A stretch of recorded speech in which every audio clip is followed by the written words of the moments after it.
बिस्मिल्लाहिर्रहमानिर्रहीम। आज हमारा PRC 3 प्रिंसिपल्स ऑफ इकोनॉमिक्स का लेक्चर नंबर 5 है। 5 ही है ना? ठीक है। और उसमें हमने डिस्कस करना है क्लासिफिकेशन ऑफ इकोनॉमिक्स। ठीक है। अब कल हमने देखा था नेचर ऑफ इकोनॉमिक्स, जो कि साइंस भी थी और आर्ट्स भी थी। फिर हमने साइंस वाली इकोनॉमिक्स को फर्दर क्लासिफाई किया था पॉजिटिव साइंस और नॉर्मेटिव साइंस। पॉजिटिव साइंस और नॉर्मेटिव साइंस। आज हमने इकोनॉमिक्स की क्लासिफिकेशन करनी है। वो दो तरह से है, एक को कहते हैं माइक्रो इकोनॉमिक्स और दूसरे को कहते हैं मैक्रो इकोनॉमिक्स। ठीक है। अब माइक्रो का लफ्ज जो है ना, ये बेसिकली यूज होता है किसी छोटी चीज के लिए। ठीक है। जो माइक्रो का लफ्ज है ये यूज होता है किसी छोटी चीज के लिए, और जो मैक्रो का लफ्ज है ये यूज होता है किसी बड़ी चीज के लिए। तो यहाँ पर देखें, माइक्रो का लिखा हुआ है derive from Greek word micro means small और मिलियन पार्ट, और मैक्रो मींस लार्ज। अब किसी भी मुल्क की जो मईशत है ना, जो इकोनॉमी है, जिसको हम इकोनॉमिक्स के सब्जेक्ट में डिस्कस करते हैं, वो एक छोटे लेवल पर डिस्कस की जाती है और एक बड़े लेवल पर। अब अगर आपके मोहल्ले में एक दुकान है ना, जहां पर आप एक चीज खरीदने गए और उस दुकानदार ने आपको वो चीज बेची है, तो ये एक मोहल्ले के लेवल तक बात है, जिसमें आप एक इंडिविजुअल कस्टमर गए और वो एक इंडिविजुअल जो सेलर था उसने आपको चीज बेची है। तो इससे कहते हैं हम, ये माइक्रो इकोनॉमिक्स में आता है। लेकिन अगर मैं ये कहूंगा ना कि पूरे पाकिस्तान में टोटल 1 करोड़ दुकानें हैं और कोई 20 करोड़ खरीदने वाले हैं, इसका मतलब है आप उसे ओवरऑल मैं कंट्री लेवल पर देख रहा हूँ, सारे कंज्यूमर्स को कलेक्टिवली और सारी फर्म्स को कलेक्टिवली। तो इसका मतलब है अब ये मैक्रो इकोनॉमिक्स में आएगा। ठीक है। और सेकंड ये कि माइक्रो इकोनॉमिक्स में हम जस्ट फर्स्ट 2 एजेंट्स को डिस्कस करते हैं, कंज्यूमर और फर्म को, जिनको हम माइक्रो इकोनॉमिक एजेंट्स भी कहते हैं। और जब मैक्रो इकोनॉमिक्स की बात आती है तो उसमें हम चारों एजेंट्स को डिस्कस करते हैं, कंज्यूमर, फर्म, गवर्नमेंट और फॉरेन ट्रेडर। समझ आ गई है? तो ये नहीं समझना कि मैक्रो इकोनॉमिक्स में हम सिर्फ अगले दो डिस्कस करेंगे, गवर्नमेंट और फॉरेन ट्रेडर, और माइक्रो इकोनॉमिक्स में हम पहले दो डिस्कस करेंगे। इसको ये समझना है कि माइक्रो इकोनॉमिक्स में सिर्फ पहले दो, मैक्रो में इजाफी दो ऐड हो जाएंगे, गवर्नमेंट और फॉरेन ट्रेडर। समझ आ गई है बात की? अब यहाँ पर जो हमने माइक्रो और मैक्रो इकोनॉमिक्स का डिफरेंस समझना है ना, इसमें जो कुछ लिखा हुआ है वो ऐसी चीजें हैं कि अगर मैं आज पढ़ाने लगूं फिर मुझे आखिरी चैप्टर की बातें भी बतानी पड़ेंगी। ठीक है। और आगे जो भी चैप्टर्स हैं सारों में से कुछ ना कुछ टर्म्स हैं इसमें। अब बजाय इसके कि मैं इसको पढ़ाने में 2 दिन लगाऊं और सारी चीजें बताऊं, क्योंकि वो ऐसी चीजें अगर मैं सारी नहीं बताऊंगा तो फिर पढ़ाने का फायदा नहीं है। अगर पढ़ाऊं तो फिर सारी बताऊं। तो इसका हल ये है कि इस टॉपिक को मैं छोड़ देता होता हूँ, क्योंकि जब पूरी इकोनॉमिक्स आप पढ़ लेंगे तब इसको रीड करेंगे तो आप कहेंगे बस इसमें यही था। क्योंकि आप सारा कुछ पढ़ चुके होंगे तो ये आपको कोई बड़ी बात नहीं लगेगी। लेकिन अभी कुछ टर्म्स आपको लगेंगी कि पता नहीं ये क्या है और ये क्या है। समझ आ गई है? तो बेसिक डिफरेंस बता दिया है माइक्रो और मैक्रो इकोनॉमिक्स का। बाकी इसके रिलेटेड जो डिटेल डिस्कशन है वो हम जब पूरी इकोनॉमिक्स पढ़ लेंगे तब मुझे पढ़ाने की जरूरत भी नहीं पड़ेगी, आपको वैसे भी ये आ जाएगा। समझ आ गई है बात की?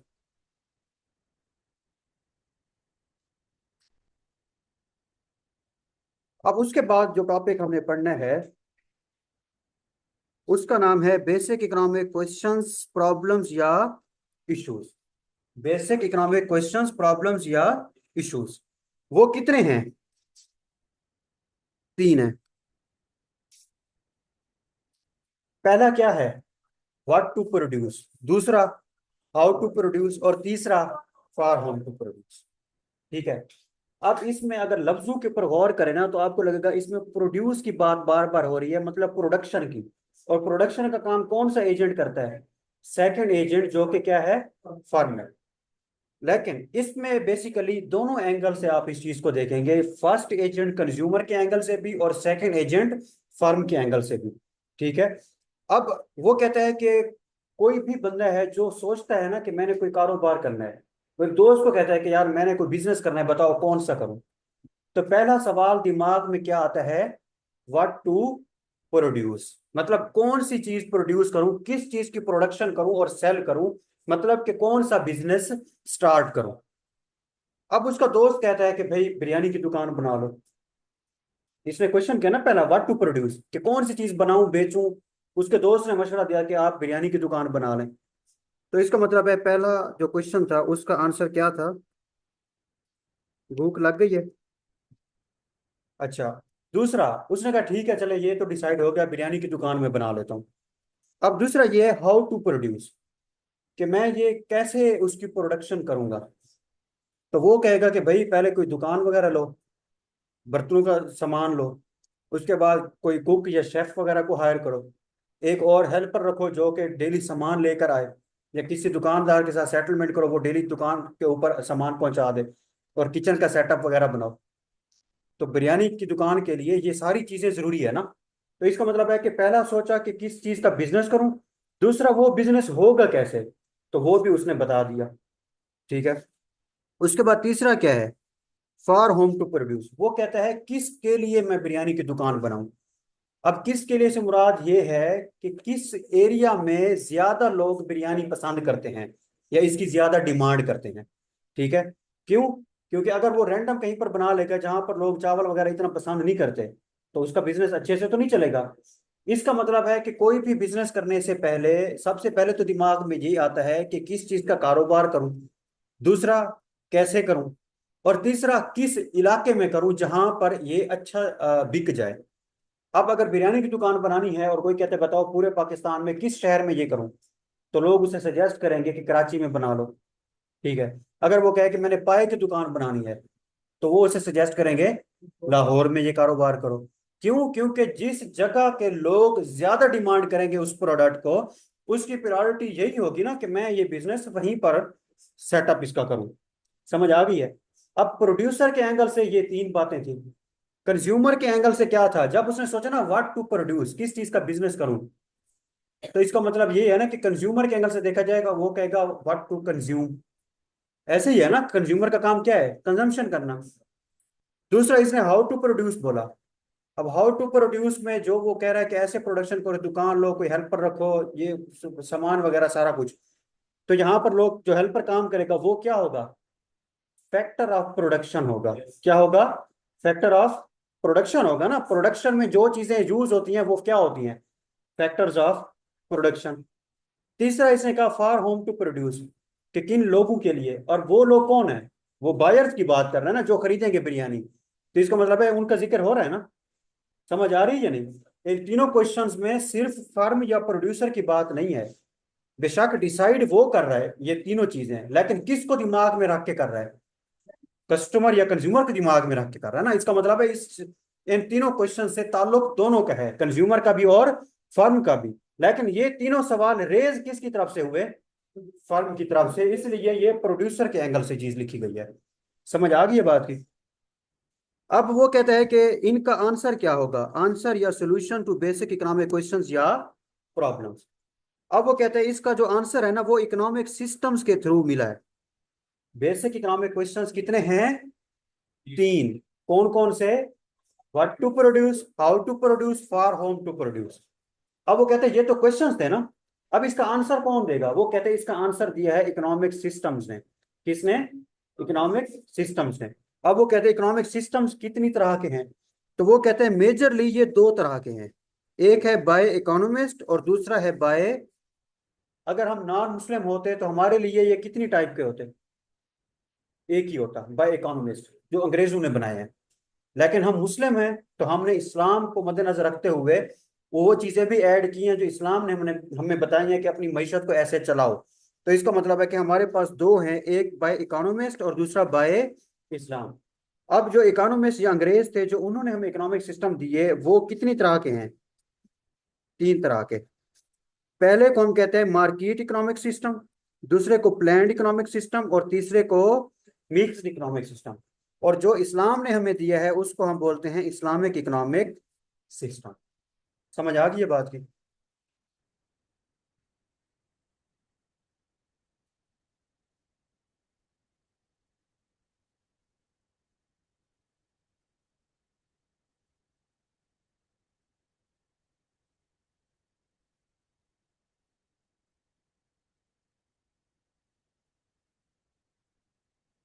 अब पहला क्या लिखा हुआ है?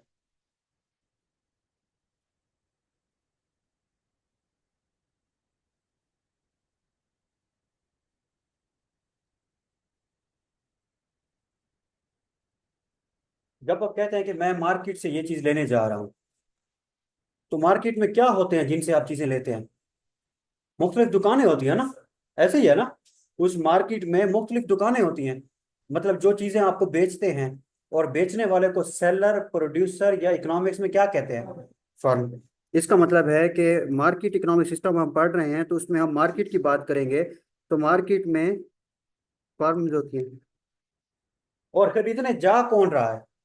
आप लोग जा रहे हैं या मैं जा रहा हूँ? और खरीदने वाले को क्या कहते हैं? कंज्यूमर कहते हैं इकोनॉमिक्स में। इसका मतलब है दूसरा कौन सा होगा?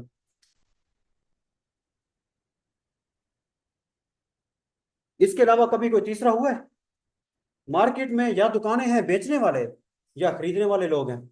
इसका मतलब है कि जब मार्केट की बात हो तो कौन से दो एजेंट्स दिमाग में आएंगे? पहले दो एजेंट, एक कंज्यूमर और दूसरा फर्म। समझ आ गई है? अब अगर कोई पूछे कि हाँ भाई मार्केट में कौन से लोग, कितने लोग होते हैं, आपने कहना है दो। वो कहेगा कौन से? आपने कहना है बायर मतलब कंज्यूमर, और सेलर मतलब फर्म। समझ आ गई बात की? अब जो फर्म है, ये सेलर है ना, ये चीजों को प्रोड्यूस करके सेल करती है, उसे इकोनॉमिक्स में कहते हैं सप्लाई करना। क्या? सप्लाई करना। तो इसका मतलब है फर्म क्या करती है? सप्लाई।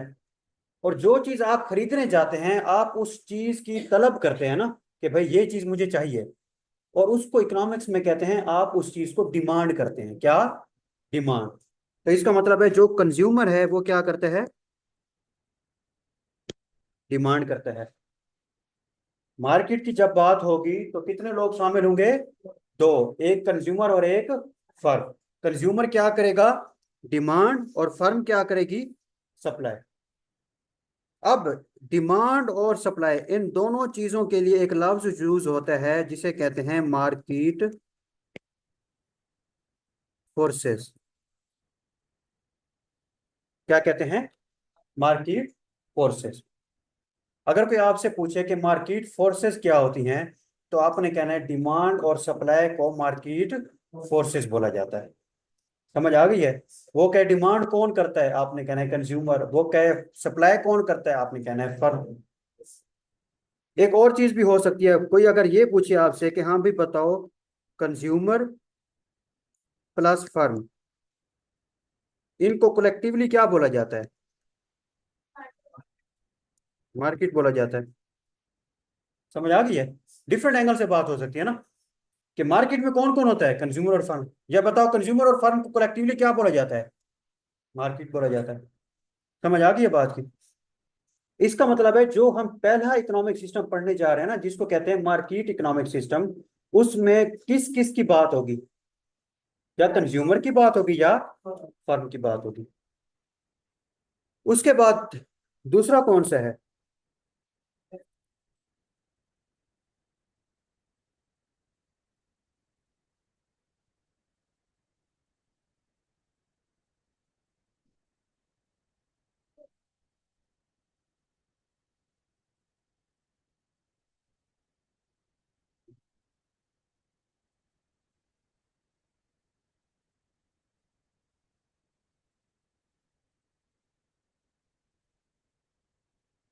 Planned economic system. अब यहाँ पर देखिए, प्लान का लफ्ज जाहिर कर रहा है कि ये कोई प्लानिंग से रिलेटेड है। ठीक है। और इसको मजीद याद रखना है कि ये प्लानिंग किसकी है? ये प्लानिंग है गवर्नमेंट की। किसकी? गवर्नमेंट की। मार्केट इकोनॉमिक सिस्टम में कौन कौन से एजेंट्स शामिल है? कंज्यूमर और फर्म। प्लान्ड इकोनॉमिक सिस्टम का लफ्ज यूज करना है प्लानिंग से, और प्लानिंग कौन कर रहा है? गवर्नमेंट कर रही है। तो गवर्नमेंट कौन सा एजेंट है? Third agent. तो पहले दो एजेंट्स जिस इकोनॉमिक सिस्टम में होते हैं उसको बोलते हैं मार्केट इकोनॉमिक सिस्टम, और जिसमें थर्ड होता है उसको बोलते हैं प्लान्ड इकोनॉमिक सिस्टम। इसके बाद तीसरा कौन सा था?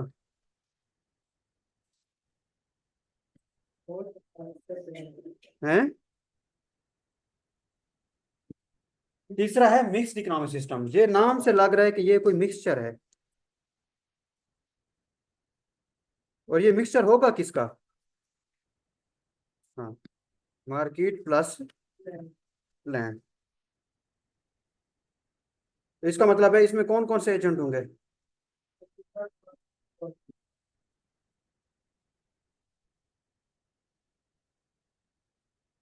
समझ आ गई है बात की?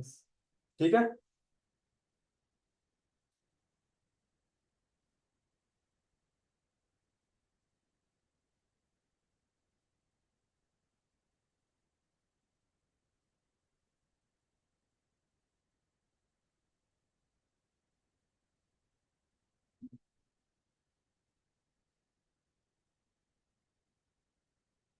अच्छा,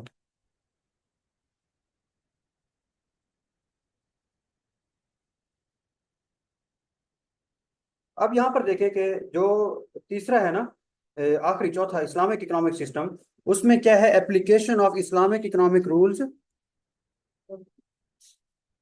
application of Islamic economic rules on economy, के मुल्क की मईशत को चलाने के लिए इस्लाम के बताए हुए कवानीन को इम्प्लीमेंट करना। तो वो कौन सा सिस्टम बन जाएगा? Islamic economic system. शयान समझ आ रही है? नींद तो नहीं आ रही? अच्छा, वो नहीं है। बस इतना याद रखना जितना बताया है। ठीक है। अच्छा, अब एक और चीज बतानी थी कि आई कैप की बुक में ये वन बाय वन दिए गए हैं। ठीक है, मतलब पहले मार्केट इकोनॉमिक सिस्टम, फिर प्लान्ड, फिर मिक्स्ड। लेकिन मैंने उनको कंपैरेटिव फॉर्म में लिखा है नोट्स में, ताकि एक सिस्टम का पॉइंट समझ आए तो दूसरे का भी उसी टाइम समझ आ जाए। कहीं आप आई कैप की बुक ओपन करें और आप कहें कि ये कंपैरिजन यहाँ तो नहीं है, तो ये उसी पैराग्राफ को ही मैंने कंपैरेटिव फॉर्म में लिखा हुआ है ताकि उसकी अंडरस्टैंडिंग बेहतर हो सके। ठीक है, तो इसके ऊपर कंफ्यूज नहीं होना।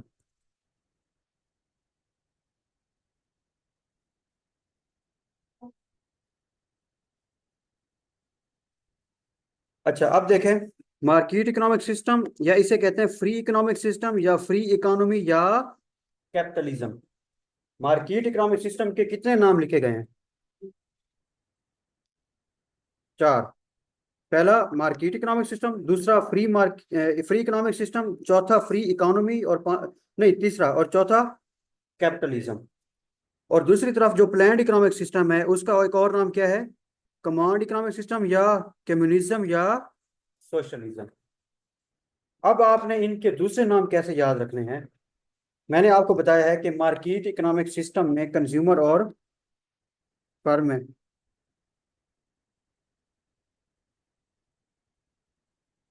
जब मार्केट में आप जाते हैं कोई चीज खरीदने के लिए, तो क्या किसी से पूछ कर जाते हैं? आप अब्बू से पूछ कर जाते होंगे, क्योंकि अब्बू भी पैसे देने होते हैं ना। लेकिन वो तो पैसों की जैसे मजबूरी है, जिस दिन खुद कमाने लगोगे तो आप कहोगे कि मैं ज्यादा समझदार हूँ। ठीक है।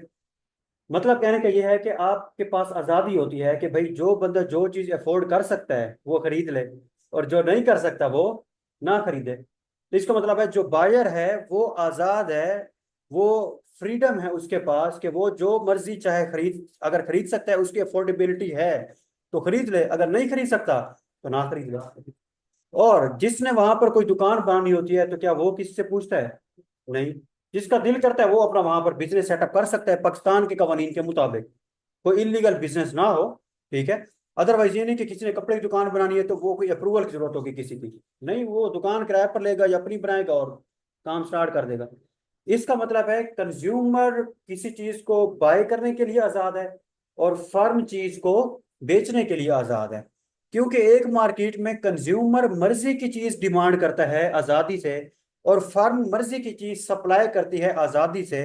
क्योंकि दोनों आजाद हैं इसलिए उसको कहते हैं फ्री इकोनॉमिक सिस्टम। समझ आ गई है बात की? इसलिए इसी का और नाम है फ्री इकोनॉमी। अब एक और नाम कैसे याद रखना है जिसका क्या नाम है? कैपिटलिज्म। अगर आपको याद हो, जब मैंने आपको फैक्टर्स ऑफ प्रोडक्शन पढ़ाए थे, मैंने कहा था कि इसमें नाम से लग रहा है प्रोडक्शन, और ये किसका काम होगा? फर्म का काम होगा। और फर्म के फैक्टर्स ऑफ प्रोडक्शन कौन कौन से थे? चार थे: लैंड, लेबर, एंटर कैपिटल और एंटरप्रेन्योर।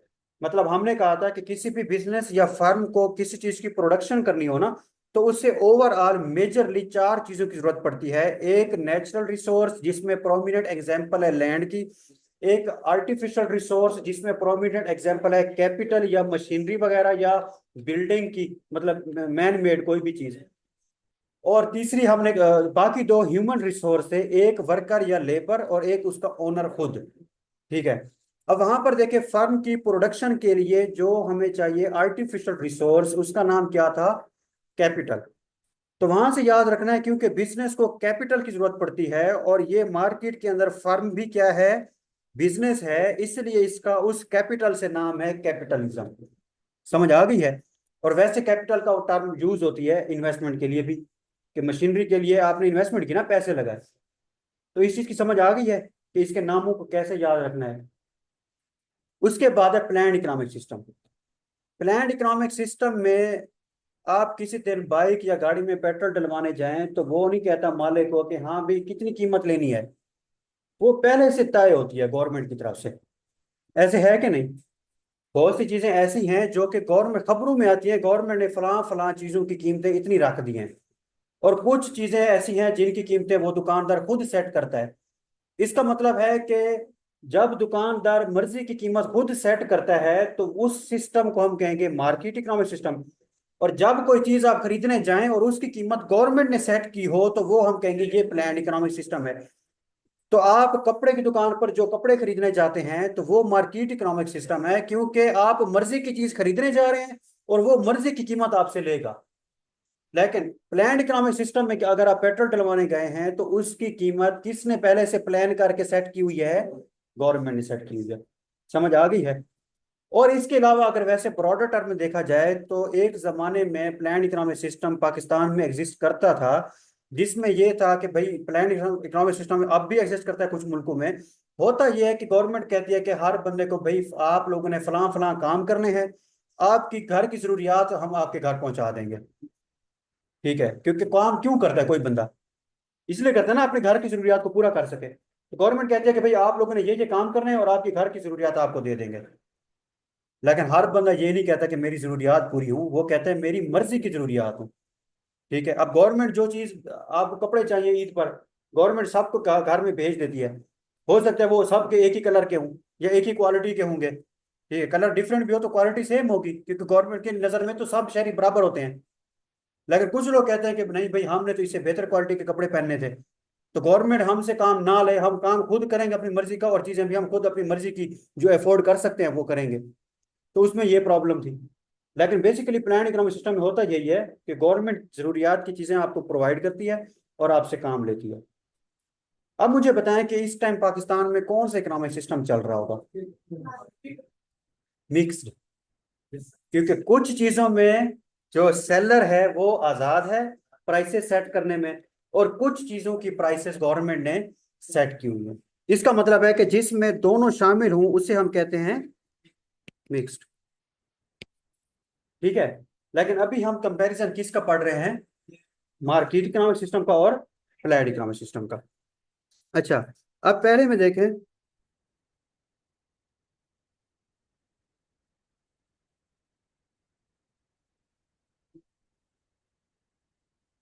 मार्केट इकोनॉमिक सिस्टम में वो कहते हैं decision making is through market forces. Market forces क्या हैं? हाँ, अभी बताया था आपको, डिमांड और सप्लाई, ब्रैकेट में लिखा हुआ भी है। और दूसरे में डिसीजन मेकिंग कौन करता है? किस चीज की डिसीजन मेकिंग, किस चीज के फैसले हैं ये? प्राइसेस के। पहले केस में दो लोग शामिल है ना, तो उसमें विलिंगनेस और अफोर्डेबिलिटी, कंज्यूमर का डिसीजन मेकिंग है कि कौन सी चीज बाय करनी है, और फर्म की डिसीजन मेकिंग है कि कीमत कितनी चार्ज करनी है। प्लान में किसकी डिसीजन मेकिंग है? गवर्नमेंट की है, और वो किस लिए है? प्राइस सेटिंग के लिए। अब पहले में देखें, वो कहते हैं leave alone or laissez faire allowed to do or free market economy which decides about basic economic problems या क्वेश्चन। बेसिकल इकोनॉमिक सिस्टम क्यों थे? हमने कहा था ये बेसिक इकोनॉमिक क्वेश्चंस का आंसर है। और बेसिक इकोनॉमिक क्वेश्चंस कौन से थे? What to produce, how to produce, for whom to produce. ठीक है। अब वो कहते हैं फ्री मार्केट इकोनॉमिक सिस्टम है, इन तीनों सवालों का जवाब कौन देता है? वो पहले भी हमने पढ़ा है कि फर्म डिसाइड करती है, किसके एंगल से, किसको सोचकर? कंज्यूमर को सामने रख के। ठीक है। तो इस तरह से एक टर्म है लीव अलोन या लेस इज फेयर। मैंने बताया ना कि फ्री मार्केट इकोनॉमी में कंज्यूमर कहता है कि भाई मैं वो चीज अपनी मर्जी की लूंगा जो मैं अफोर्ड कर सकता हूँ, और फर्म कहती है कि मैं अपनी मर्जी की कीमत सेट करूंगा। इसका मतलब है वो गवर्नमेंट को कह रहे हैं कि भाई हम दोनों को आजाद छोड़ दो, हम अपनी मर्जी का काम कर लेंगे, लीव अलोन मतलब हमें अकेला छोड़ दो, या लेसेस फेयर मतलब अलाउड टू डू, हमें जो करना है वो करने दो। तो गवर्नमेंट को कौन इंटरफेरेंस से रोक रहा है? कंज्यूमर और फर्म दोनों, या एज ए ग्रुप, मतलब मार्केट के तौर पर। समझ आ गई है कि लीव अलोन या लेसेस फेयर क्यों कहा गया है। उसके बाद दूसरा क्या है, गवर्नमेंट और state is the central planning body which decides about basic economic problems और क्वेश्चंस, मतलब what to produce, how to produce and for whom to produce.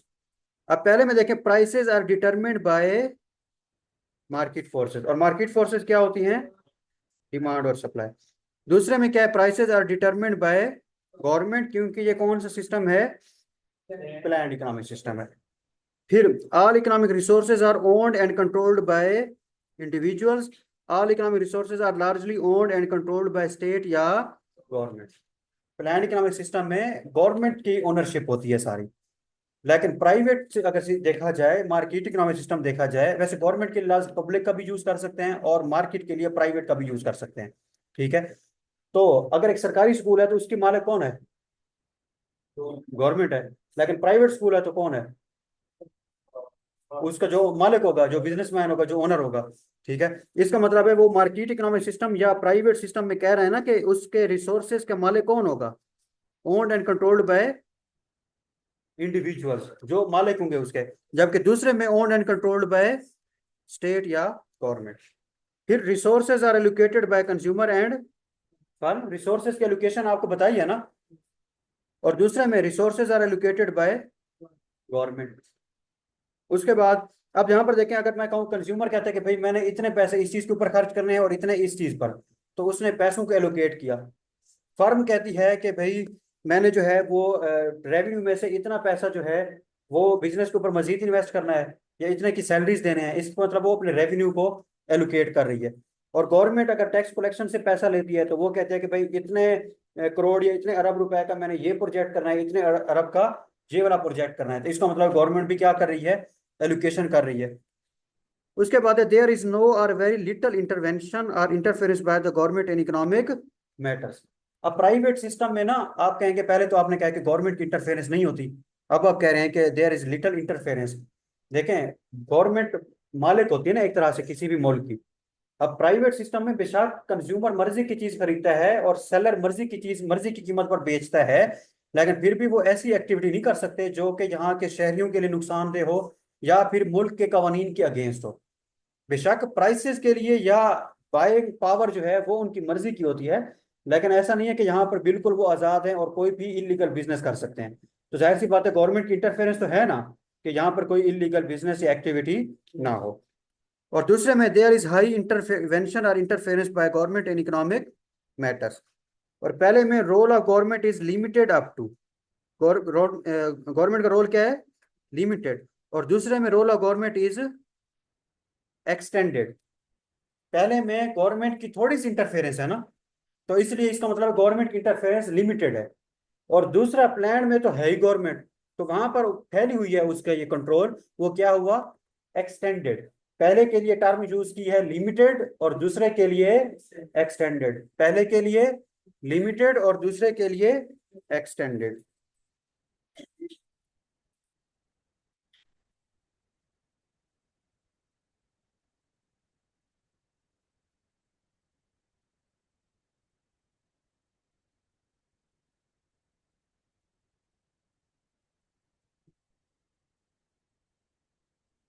Professor Loucks के मुताबिक capitalism is a system of economic organisations featured by private ownership. क्या? Private ownership and the use for private profit of man-made and nature-made capital. Government is not responsible to constitute the state laws only, yet it also controls and uses the input resources such as raw material, machines, and other factors in best of national interest.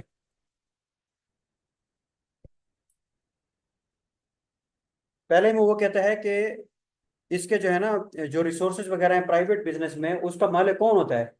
वही उस business का मालिक जो होता है, private ownership होती है। दूसरे में वो कहता है कि प्लान्ड इकोनॉमिक सिस्टम में गवर्नमेंट सिर्फ अपने मुल्क में कवानीन नहीं बनाती, बल्कि वो रिसोर्सेज को यूज करके वो खुद भी इसमें इन्वॉल्व होती है, मुख्तलिफ मनसूबे वगैरह या प्रोजेक्ट के ऊपर काम करती है। जबकि पहले में देखा जाए तो गवर्नमेंट की इंटरफेरेंस सिर्फ रूल्स एंड रेगुलेशंस की हद तक है।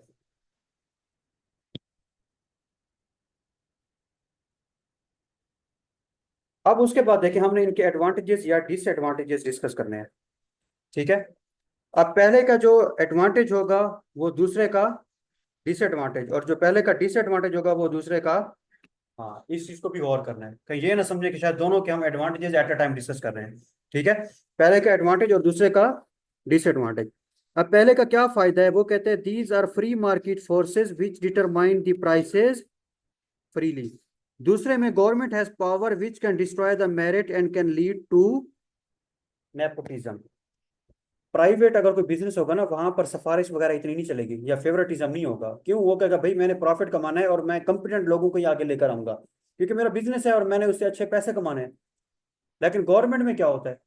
गवर्नमेंट में फेवरेटिज्म चलता है। तो इसलिए वो कहते हैं लीड टू नेपोटिज्म या फेवरेटिज्म। और पहले में है फुल कंज्यूमर सोवरेंटी और freedom to buy the goods and services according to his will.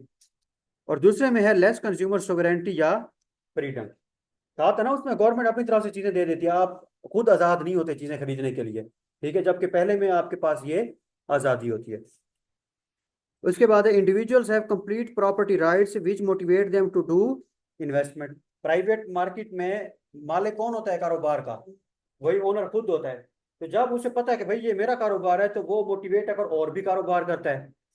और दूसरे में है individuals doesn't have complete property rights which motivate them to avoid investment taking risk, big risk even in best of public interest. ठीक है। जबकि दूसरे में वो कहते हैं क्योंकि वो खुद मालिक नहीं होते, तो जाहिर है ये तो ओनरशिप हर किसी को चाहिए होती है, तो ये उसके लिए डिस्करेजिंग है। पहले में है give returns of deals of individuals which motivate them to do hard work. दूसरे में है specified jobs of workforce make them sluggish. Private system में क्या होता है कि उनको और ज्यादा मोटिवेशन मिलती है और वो और मेहनत करते हैं क्योंकि उसका रिटर्न उनको मिल रहा होता है। दूसरे में क्या है, वो कहते हैं क्योंकि वो एक ही काम बार बार कर रहे होते हैं, तो इससे वो क्या हो जाते हैं? निकम्मे, स्लगिश। ठीक है। आपने स्पेशलाइज्ड बोला लफ्ज, वो भी ठीक है। अगर पॉजिटिव वे में देखा जाए तो रिपीटेटिव काम करने से बंदा उसमें स्पेशलाइज्ड या एक्सपर्ट हो जाता है। लेकिन नेगेटिव एंगल से देखा जाए तो एक बार काम बार बार करके ना बंदा कहता है कि यार बस अब तो बोर हो गए हैं। ठीक है। अब ऐसा आप सही जा रहे हो।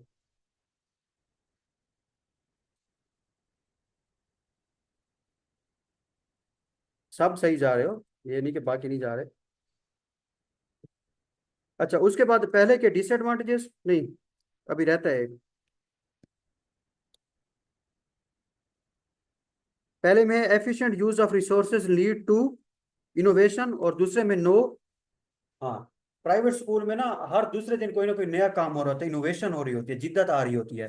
सरकारी स्कूल जैसे हमारे अम्मा अब्बा थे, वो उनकी क्वालिटी आज भी वही है, या उस पेस स्पीड से उसमें बेहतरी नहीं आई जो एक प्राइवेट में आती है। ठीक है। तो इसलिए इनोवेशन ज्यादा किस में होती है? प्राइवेट सिस्टम में होती है, और गवर्नमेंट में कम होती है। अच्छा, उसके बाद क्या है? पहले के डिसएडवांटेजेस और दूसरे के एडवांटेजेस। पहले का नुकसान क्या है, वो कहते हैं बिग बिजनेस और मोनोपोली और कार्टेल और association of business to set high prices restrict the entry of new small business.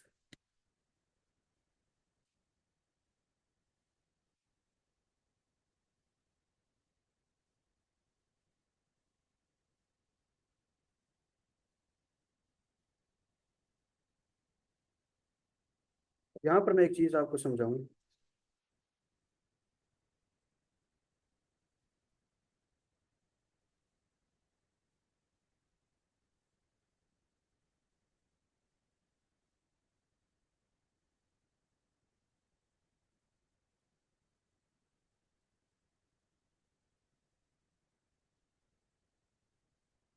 अगर किसी एरिया में कोई चीज बेचने वाला एक ही दुकानदार है, ठीक है।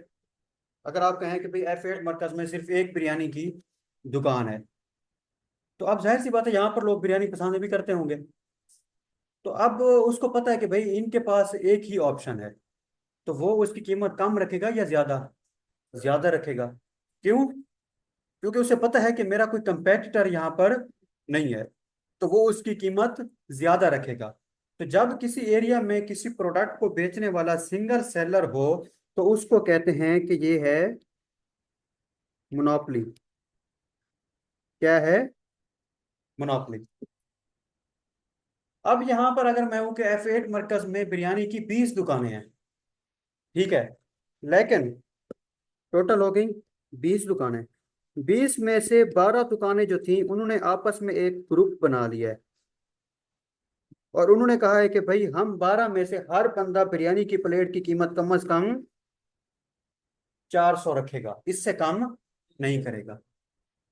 अब पहले में तो था अकेला, उसने मर्जी की कीमत चार्ज की। दूसरे में बहुत से हैं, और बहुत सौ में से कुछ ने ग्रुप बना लिया कि भाई इतनी कीमत हम चार्ज करेंगे, इससे कम चार्ज नहीं करेंगे। तो जब उन्होंने ग्रुप बना लिया तो इसमें किसका बेनिफिट है? खरीदार कंज्यूमर का या बेचने वालों का? बेचने वालों का है ना। इसका मतलब है उन्होंने अपना पर्सनल बेनिफिट देखा।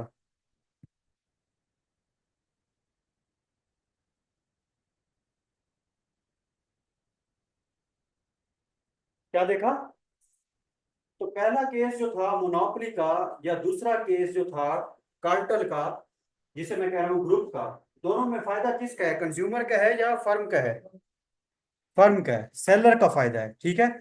लेकिन पहले में क्योंकि अकेला है, अकेले के लिए लफ्ज यूज होता है मोनो का, ठीक है। तो अगर सिंगल सेलर होगा तो आप कहेंगे मोनोपोली।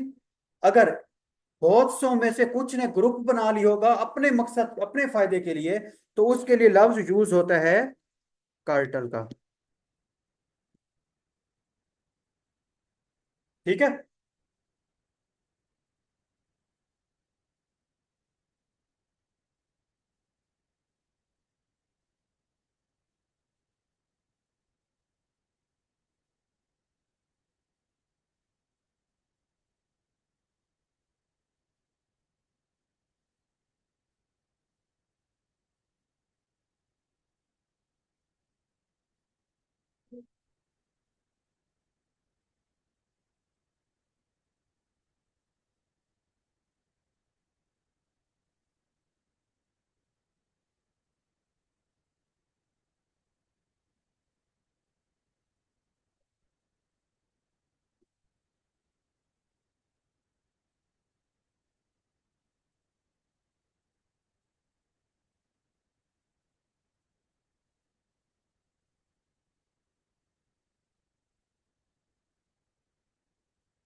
अब यहां पर लिखे देखें, बिग बिजनेस या मोनोपोली, और दूसरा क्या है?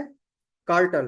कार्टल का मतलब क्या है? Association of businesses to set high prices, restrict the entry of new small business. समझ आ गई है?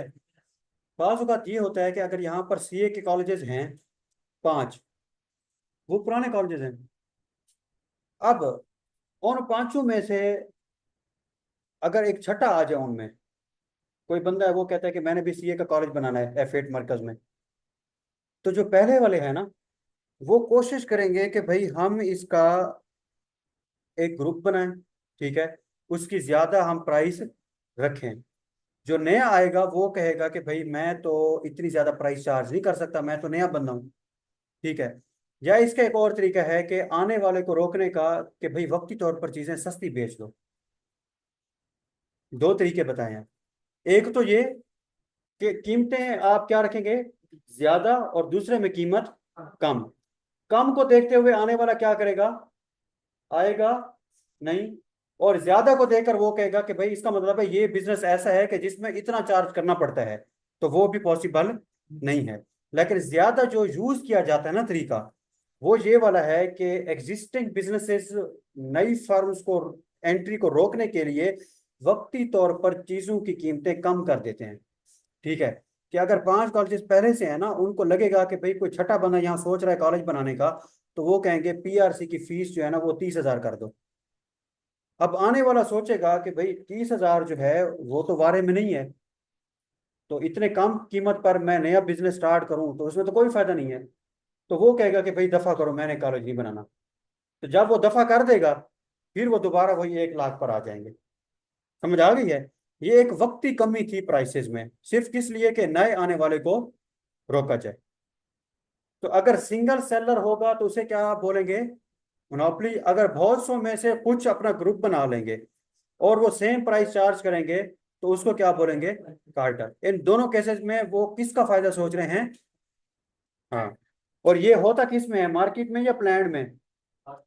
मार्केट में हो रहा है। और मार्केट में ये चीज होने का फायदा या नुकसान है, नुकसान है। उनका फायदा है ना, आम आवाम का तो नुकसान है ना। समझ आ गई है। हमेशा याद रखना है कि कंज्यूमर और फर्म, एक का फायदा और दूसरे का नुकसान हो रहा होता है। ठीक है। तो इसलिए यहाँ पर अगर देखा जाए तो फर्म का तो फायदा है, लेकिन कंज्यूमर का क्या है, नुकसान है। अब अवैस को नींद आ रही है। अच्छा, और दूसरे में क्या है, restrict monopoly to prevent price discrimination and allow the entry of new firms. Discrimination का मतलब क्या होता है, डिफरेंसेस का। ठीक है। अब यहाँ पर अगर देखा जाए पीआरसी में, आप क्या लगता है एक क्लास में सारे बच्चे सेम फी देते हैं, ऐसे नहीं होता। प्राइवेट में कोई किसी प्राइस पर एग्री होता है, कोई किसी प्राइस पर एग्री होता है। ठीक है। लेकिन प्लान में ऐसा नहीं होता। ठीक है। अगर प्लान इकोनॉमिक सिस्टम में आप देखा जाए तो बिजली का यूनिट ये नहीं कि इस घर में कोई और है और उस घर में कोई और कीमत है, दोनों के लिए क्या है, सेम है। हाँ, एक केस में डिफरेंट भी हो सकती है कि अगर एक के घर का मीटर है और एक की दुकान का मीटर है तो वो फिर उसका बन जाएगा कमर्शियल बिल। ठीक है। और दूसरा जो है वो घर वाला बन जाएगा। ठीक है। उस केस में तो डिफरेंट हो सकता है। लेकिन अगर सिर्फ घर की बात की जाए तो जो इस घर में बिजली के यूनिट की कीमत लगती है वही साथ वाले के घर में लगती है। ठीक है।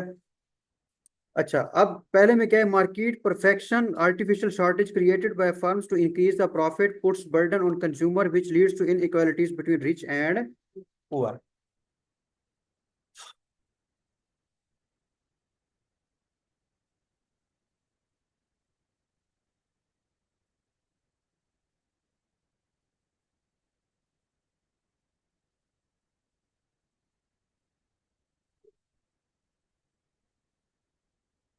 एक इलाके में जितनी दुकानें होती हैं उनका आपस में कंपटीशन होता है ना। अगर F8 मरकज में 6-7 सीए के कॉलेजेस हैं तो उनका आपस में कोई ना कोई कंपटीशन या मुकाबला होगा ना। ठीक है। तो इसका मतलब है मार्केट में ये एक कंपटीशन है, तो उसके लिए लफ्ज यूज होगा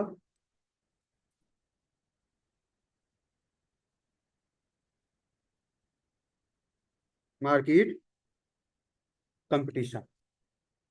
और ये जो मुकाबला या कंपटीशन है ना, ये दो तरह का होता है।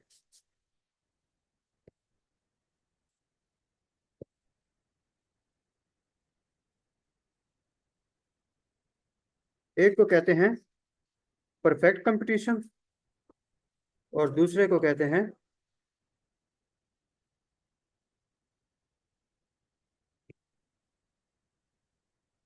Imperfect competition. अब इसमें फर्क क्या है।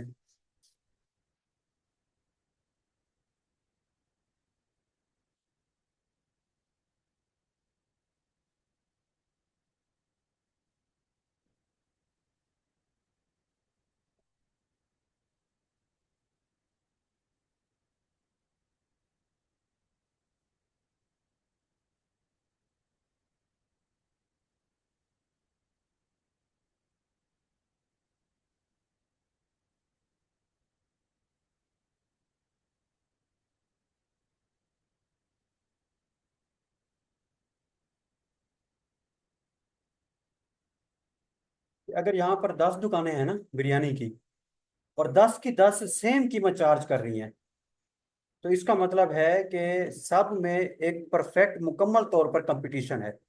क्यों, क्योंकि सेम प्राइसेस चार्ज कर रहे हैं। तो अगर मुख्तलिफ sellers same product same prices पर सेल करेंगे तो उस तरह के उनके दरमियान कंपटीशन को हम क्या कहेंगे, परफेक्ट कंपटीशन। और अगर मुख्तलिफ दुकानें एक ही चीज की मुख्तलिफ कीमतें चार्ज कर रही होंगी तो उस तरह के कंपटीशन को हम क्या कहेंगे, इम्परफेक्ट कंपटीशन। समझ आ गई है। अगर मुख्तलिफ दुकानें एक ही चीज को मुख्तलिफ एक ही कीमत पर बेच रही होंगी तो वो होगा परफेक्ट कंपटीशन। और अगर मुख्तलिफ दुकानें एक ही चीज को मुख्तलिफ कीमतों पर बेच रही होंगी तो उसे हम कहेंगे इम्परफेक्ट कंपटीशन। इस चीज की समझ आ गई है। अब यहां पर जो मैंने पहले आपको बताया ना, कार्टल, कार्टल में था कि मुख्तलिफ दुकानें थीं, वो सेम चार्ज कर रही थी। लेकिन वो सारी की सारी नहीं थी। वो मैंने कहा था बहुत सौ में से कुछ ने ग्रुप बनाया हुआ था। समझ आ गई ना बात की, बस इस चीज का ख्याल रखना है। लेकिन इधर परफेक्ट का जो मैं बता रहा हूँ वो क्या है, वो जितने भी हैं सारी की सारी सेम कीमतें चार्ज कर रही हैं सेम प्रोडक्ट की। तो वो परफेक्ट कंपटीशन होगा। और इम्परफेक्ट में सेम प्रोडक्ट की डिफरेंट प्राइसेस चार्ज कर रहे होंगे, वो होगा इम्परफेक्ट कंपटीशन।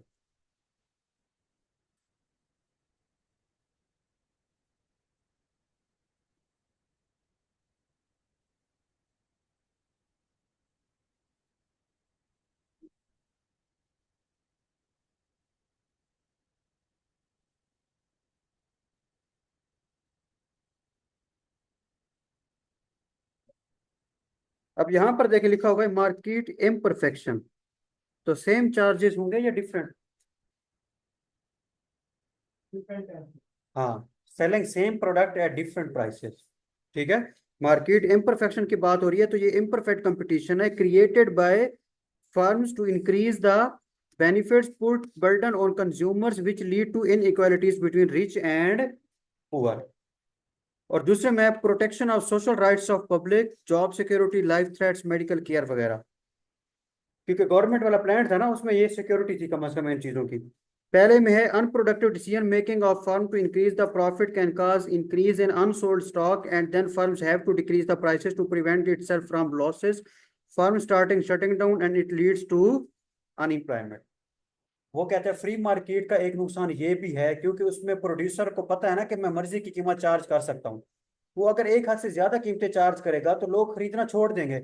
जब लोग नहीं खरीदेंगे तो प्रोड्यूसर जो सेलर है उसकी चीजें बच जाएंगी। माल जो उसका मटेरियल पड़ा होगा वो सेल नहीं होगा। तो जब सेल नहीं होगा, स्टॉक पड़ा होगा, तो उसको नुकसान होगा ना। तो जब वो नुकसान में जा रहा होगा तो एक वक्त आएगा जब वो कहेगा कि भाई मैं अपना कारोबार अब बंद करने लगा हूं। तो जब कारोबार बंद करेगा तो जो लोग वहां पर नौकरी कर रहे थे वो सारे बेचारे क्या हो जाएंगे, बेरोजगार हो जाएंगे। बात स्टार्ट हुई थी इंक्रीज इन प्राइस से और एंड हुई कि अनएम्प्लॉयमेंट के चांसेस बढ़ जाएंगे। ठीक है। उसके बाद दूसरा क्या, इकोनॉमिक स्टेबिलिटी विच इंश्योर्स, प्लान में बताया था ना कि सबके पास क्या होंगी, नौकरियां। Competition puts extra expenses on seller. अब फ्री मार्केट या मार्केट इकोनॉमिक सिस्टम में मुख्तलिफ जो दुकानें हैं उनका आपस में कंपटीशन होता है ना। अब सीए के कॉलेजेस हैं, सुबह रोड पर आप आए तो सब ने अपने अपने स्ट्रीमर्स लगाए होते हैं। ऐसे ही है ना, क्योंकि कंपटीशन है। और वहां पर वो क्या कह रहे हैं, मुख्तलिफ प्राइसेस चार्ज कर रहे हैं। पीआरसी की हर कॉलेज में सेम फी तो नहीं है। ठीक है। तो इसका मतलब है कि जब कंपटीशन हो तो वो कहता है उसका नुकसान ये होता है प्रोड्यूसर के ऊपर कि सबको अपनी अपनी मार्केटिंग या एडवर्टाइजमेंट करनी पड़ जाती है। ठीक है। तो वो भी उनके ऊपर एक एक्सपेंसेस का बर्डन आ जाता है। मार्केटिंग और packaging which leads to increase in prices and ultimately prices will be increase which cause burden on consumer. वो कहते हैं कंपटीशन है मुख्तलिफ प्रोड्यूसर्स के दरमियान, उस चक्कर में वो मार्केटिंग वगैरह का खर्चा करते हैं। तो जाहिर सी बात है खर्चे पूरे कैसे करने हैं, उस प्रोडक्ट की प्राइस के थ्रू। तो जब प्रोडक्ट की प्राइस से वो अपने सारे खर्चे पूरे करेंगे मार्केटिंग वाले, तो कीमत बढ़ जाएगी ना। और अल्टीमेटली उसका नुकसान किसे होगा, कंज्यूमर को होगा, जो खरीदार है उसे ज्यादा पैसे देने पड़ जाएंगे। और दूसरा क्या है, state uses available resources at it maximum capacity. और पहला क्या, it is considered as welfare because it maximises the economic system but actually firm just think about the profit and ignore human welfare. और दूसरे में क्या, human welfare. Private system में वो कहते हैं यहाँ पर देखा जाए तो मुख्तलिफ लोग कारोबार करते हैं ना, तो उसके लिए रोजगार बढ़ता है। तो हमें लगता है शायद ये कोई अवाम का भला सोच रहे हैं कि यार हम कारोबार करें ताकि लोगों को नौकरियों पर रखें। हकीकत में वो कारोबार क्यों करते हैं, अपना पर्सनल बेनिफिट प्रॉफिट को सोचते हुए।